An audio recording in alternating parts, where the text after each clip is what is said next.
Hello students and welcome back to आपके अपने channel Nitesh Tiwari E learning में। आप इंग्लिश शिफ्ट का एग्जामिनेशन हो चुका है जिसमें आपके पास एमसीक्यू क्वेश्चंस थे और उसके साथ साथ आपके 2 मार्क्स एंड 4 एंड 6। तो आइए डिस्कस करते हैं कैसे आपको क्वेश्चंस का आंसर लिखना था। सेक्शन आपका डिवीजन होता है जिसमें 5, जिसमें आपको बताना था। खासकर ये पैटर्न को पढ़ लीजिए क्योंकि आज आपके लिए आंसर की बता रहा हूँ, इसलिए हम पहले आपके नंबर्स पे ही चलते हैं। पहला क्वेश्चन आपका था कि निम्नलिखित घटनाओं को कालानुक्रमिक आपका व्यवस्थित कीजिए और सही विकल्प को चयन कीजिए। सबसे पहले कौन सा, उसके बाद कौन सा है। तो आपका देखिए इसमें सबसे पहले आपका समावेश किया गया 1976 है। दूसरा संपत्ति के अधिकार को निकाला गया 1978 44वें संशोधन के माध्यम से।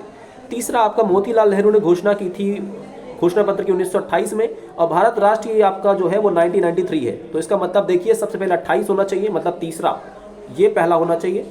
उसके बाद डेट है आपका मौलिक कर्तव्यों की, मतलब दूसरा ये होना चाहिए। तो देखिए तीसरा और पहला कितनों में है, तीसरा और पहला केवल डी में है, तो केवल हमने 2 के माध्यम से बता दिया कि भाई ये हमारा डी इज राइट आंसर। जो आपका डी है वो परफेक्ट रहेगा। क्वेश्चन नंबर 2 आपका नीचे दिए गए संविधान के प्रावधानों में से उस प्रावधान की पहचान कीजिए जो संविधान सभा बिना लगभग वाद विवाद के पास हो गया। ए न्यायपालिका की शक्तियां, बी केंद्र राज्य का संबंध, या सी मौलिक अधिकार, या डी सार्वभौमिक मताधिकार। सार्वभौमिक मताधिकार बिना किसी वाद विवाद के पास हुआ और इसको बच्चे गलत करके आते हैं, पर आंसर आपका बिल्कुल डी सही रहेगा। क्वेश्चन नंबर 3 भारत में राज्यसभा के सदस्यों को चुनाव किस प्रणाली का प्रयोग होता है। ए सूची प्रणाली, बी बहुमत प्रणाली, सी एकल संक्रमण प्रणाली, या डी प्रत्यक्ष प्रणाली। राइट आंसर है एकल संक्रमण प्रणाली, सी। जिसने ये लगाया बिल्कुल परफेक्ट है। क्वेश्चन नंबर 4 निर्वाचन आयुक्त को उसके पद से कार्यकाल पूर्ण होने से पहले भारत का डैश हटा सकता है। ए मुख्य न्यायाधीश, बी राष्ट्रपति, सी प्रधानमंत्री, या डी उपराष्ट्रपति। राइट आंसर राष्ट्रपति है। साथ ही साथ ये आपको सूची तैयार करनी है कौन से किसका क्या है। देखो न्यायिक सक्रियता होता है जनहित, ठीक है। बंदी प्रत्यक्षीकरण एक रिट है, ठीक है। और संघ और राज्य का निपटारा करता है आपका मौलिक में, तो ये आपका असंवैधानिक वाला है न्यायिक पुनरावलोकन। अब देखिए किस में इसका मिलान बिल्कुल उचित है, तो पहले का होना चाहिए सेकंड, पहले का सेकंड है, ठीक है, इसमें भी है। दूसरे का बी का होना चाहिए आपका फर्स्ट, बी का फर्स्ट कितने में है, केवल 1 में है, क्योंकि इसमें पहले का नहीं मिल खा रहा और इसमें दूसरे का। तो राइट आंसर आपका यही रहेगा। और जनहित याचिका न्यायिक सक्रियता है, तो थर्ड का फोर्थ होना चाहिए और डी का थर्ड बिल्कुल सही है। क्वेश्चन नंबर आपका सी बिल्कुल सही है। क्वेश्चन नंबर आपका 5 नीचे दिए गए प्रश्नों को अभिकथन और कारण को पढ़ना है। तो एक कहता है कि राजनीति किसी समाज का महत्वपूर्ण अविभाज्य हिस्सा है, इसका बिना मतलब अविभाज्य मतलब अलग नहीं किया जा सकता। बी कह रहा है राष्ट्रीय संगठन, राजनीतिक संगठन और सामूहिक निर्णय के बिना किसी ढांचे के बगैर कोई समाज नहीं रह सकता, जिंदा नहीं रह सकता।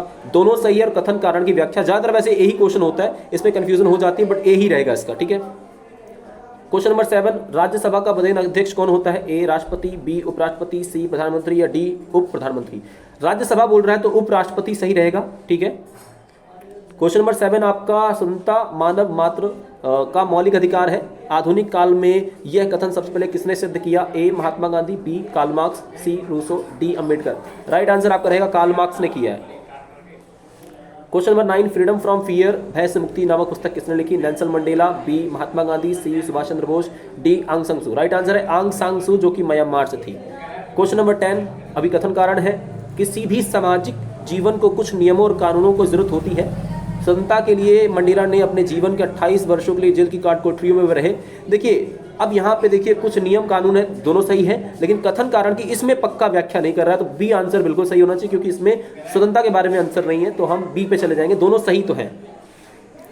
क्वेश्चन नंबर 11 आपका निम्नलिखित में से किसे भारतीय संविधान धर्मनिरपेक्षता का दार्शनिक माना जाता है। ए महात्मा गांधी, बी नेहरू, सी अम्बेडकर, या डी सरदार वल्लभ भाई पटेल। राइट आंसर आपका है पंडित जवाहरलाल नेहरू, मतलब बी।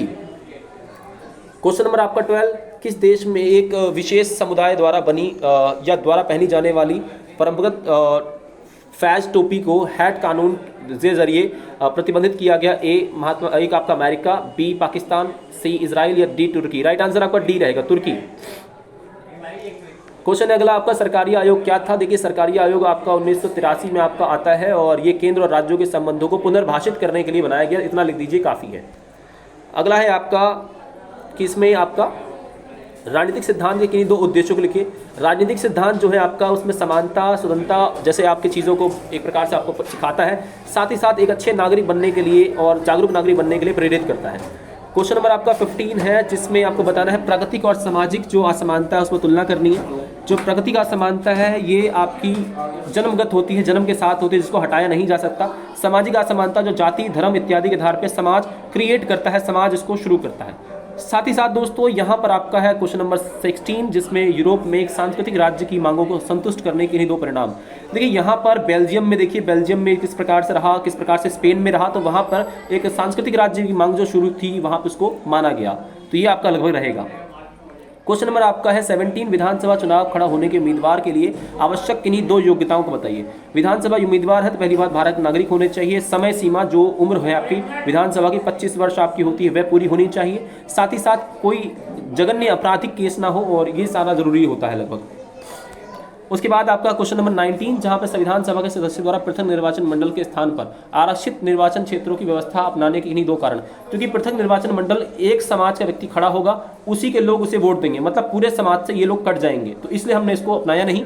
हमने बोला कि हम आरक्षण देंगे, कोई एक व्यक्ति खड़ा होगा, किसी एक समुदाय का ही होगा, लेकिन वोट उसको सब देंगे, तो ये हमने अपनाया। राजनीति नहीं था कि हम एक राष्ट्र को एक करना चाह रहे थे, विभाजनकारी जो नीति है उसको समाप्त करने के लिए।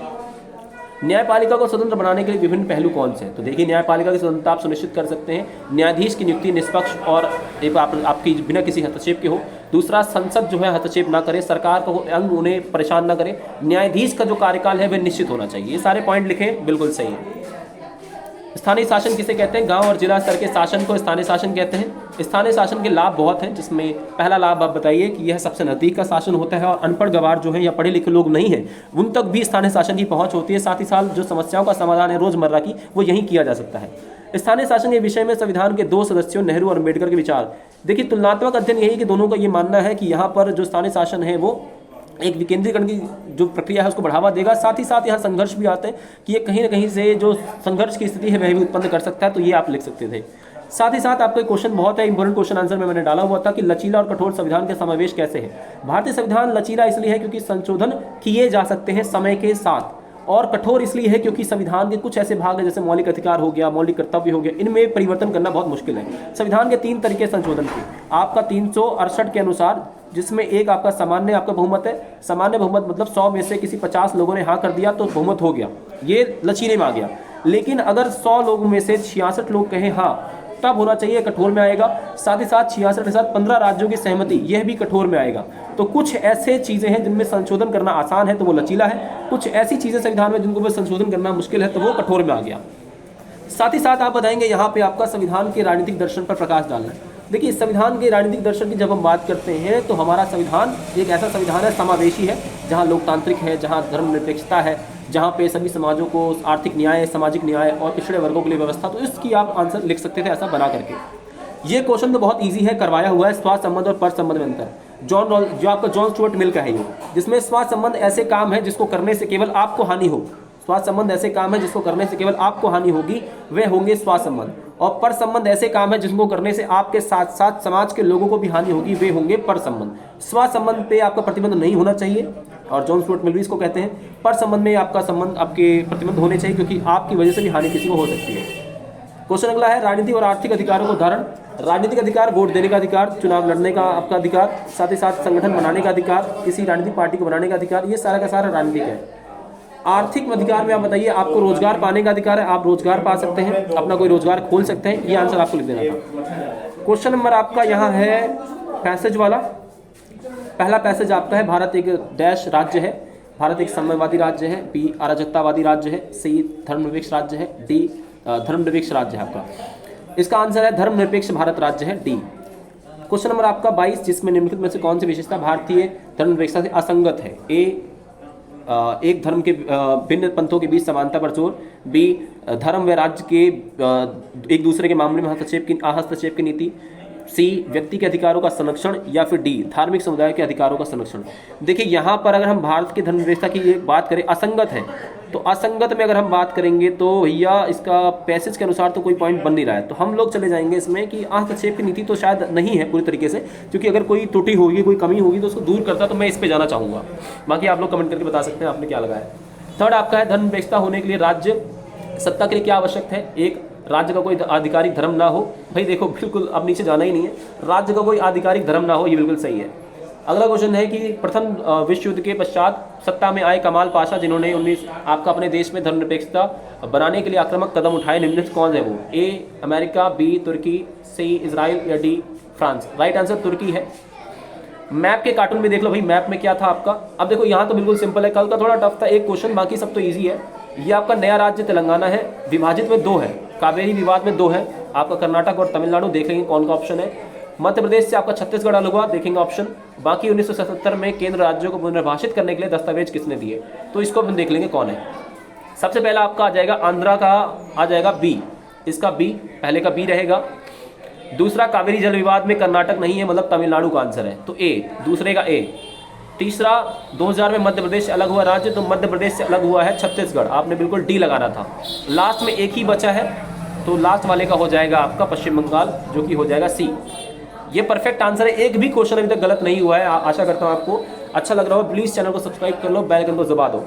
अब ये कार्टून देख लेते हैं। कार्टून में देखो ये असमानता की थोड़ी सी बात है, और कैसे क्या है देखिए इस कार्टून में किस प्रकार की असमानता को दर्शाया गया है। देखो शारीरिक, यहाँ पर देखो अगर देखा जाए तो शारीरिक रूप से ये जो लोग हैं वे एक समान नहीं है, इनकी योग्यता और दक्षता भी अलग अलग है, तो यहाँ पे ये चीज़ पहली है। दूसरा, भारत में अवसरों की समानता बढ़ाने के लिए अपनाई गई सकारात्मक कार्रवाई क्या है, तो भैया अवसरों की समानता के लिए भारत में आरक्षण की व्यवस्था है, मिड डे मील की व्यवस्था है, स्कॉलरशिप की व्यवस्था है, लिख देना, यही आंसर था।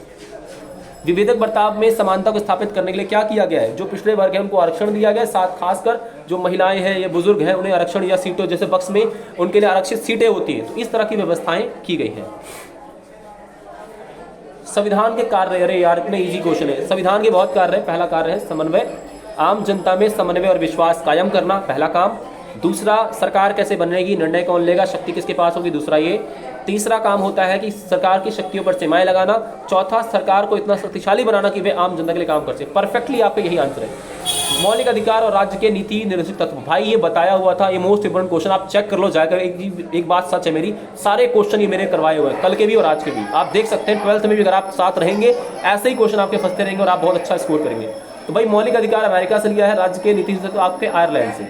मौलिक अधिकार जो है, जो मौलिक अधिकार है ये आपका अमेरिका, जैसे मैंने बताया, राज्य के नीति तो आपके आयरलैंड से हैं। साथ ही साथ मौलिक अधिकारों का जो प्रावधान है ये भाग संविधान के भाग 3 में है, आपके राज्य के नीति तो भाग 4 में है। मौलिक अधिकार व्यक्ति के अधिकारों की बात करता है, राज्य के नीति तो आपके राज्य के अधिकारों की बात करता है, दोनों में अंतर है। मौलिक अधिकारों के लिए आप न्यायपालिका जा सकते हैं, लेकिन सर्वोच्च इसके लिए राज्य के नीति नेतृत्व के लिए न्यायपालिका नहीं जा सकते, इस बात को याद रखना। साथ ही साथ संसद के कार्य क्या है, संसद आपका विधायी कामकाज है, इसमें संवैधानिक कार्य संसद के होते हैं। विधायी का मतलब है कानूनों को बनाना, संवैधानिक मतलब कानूनों को हटाना और नए कानूनों को लाना, ये आपका अंतर्गत आता है। राष्ट्रपति की शक्तियों और स्थिति, ये भी क्वेश्चन करवाया हुआ विशेषाधिकार में। राष्ट्रपति की जो स्थिति है आप बताना कि सर्वोच्च नागरिक की होती है। इसके साथ साथ राष्ट्रपति जो आपका है उसके 3 विशेषाधिकार होते हैं। वीटो आपका शक्ति, वीटो पावर होता है जिसमें किसी कानून को वो अपने पास दबा सकता है और वापस भी नहीं भेजेगा। दूसरा, पुनर्विचार, किसी कानून को पुनर्विचार के लिए भेज सकता है। और तीसरा, राष्ट्रपति का जो अधिकार होता है उसमें राष्ट्रपति आपका स्वेच्छाकारी होता है, जिसमें कोई सरकार अगर ना बना पाए कोई पार्टी तो सरकार बनाने के लिए आमंत्रण दे सकता है। एक एक चीज़ बिल्कुल ब्रीफली बता दिया। ये तो बहुत इजी क्वेश्चन है। सामाजिक न्याय के 3 सिद्धांत, भाई सामाजिक न्याय के आपके 3 सिद्धांतों में अगर आप बात करते हैं तो सबसे पहले आप बताएंगे समान लोगों के प्रति समान बर्ताव, दूसरा समानुपातिक न्याय, तीसरा विभेदक बर्ताव, आपका बर्ताव मतलब कर सकते हैं विभेदक बर्ताव, यही परफेक्ट आंसर आपका है। जॉन रॉल्स का न्याय सिद्धांत, अज्ञानता के आवरण में, जिसमें किसी व्यक्ति को समाज को संगठित करने का कार्य दिया जाए और उसे यह ज्ञात ना हो कि समाज में उसकी क्या स्थिति होगी, इसलिए वो ऐसे नियम बनाएगा कि सभी को फायदा हो, यही आपको लिखना था। साथ ही साथ पृथकीकरण का कानून किसे कहते हैं, मार्टिन लूथर किंग जूनियर द्वारा इसे विरोध के खिलाफ में जूनियर द्वारा इस कानून के विरोध में दिए गए कहीं 2 तर्कों पर। देखिए पृथक्करण जो है समाज को अलग कर देता है दूसरे समाज से, और मार्टिन लूथर किंग अमेरिका की में है तो ये काले गोरों को अलग करने की बिल्कुल खिलाफ थे, इनका मानना था साथ रहकर ही न्याय की स्थापना की जा सकती है, ये आपको लिखना है। राष्ट्रवादी भावनाओं को प्रेरित करने वाले कारण, ये भी क्वेश्चन करवाया हुआ था जिसमें आप साझी भाषा, साझा इतिहास, साझा भूखंड, साझे आपका जो राजनीतिक आदर्श, ये सारे के सारे आपके पॉइंट्स इसमें आएंगे। देखिए सारे क्वेश्चन करवा दिए आपके बिल्कुल परफेक्टली, एक भी क्वेश्चन मेरे अनुसार तो भाई गलत नहीं है। आप अगर चैनल पर नए हैं चैनल को प्लीज सब्सक्राइब कर लो, बेल आइकन को दबा दो। जय हिंद, जय भारत दोस्तों।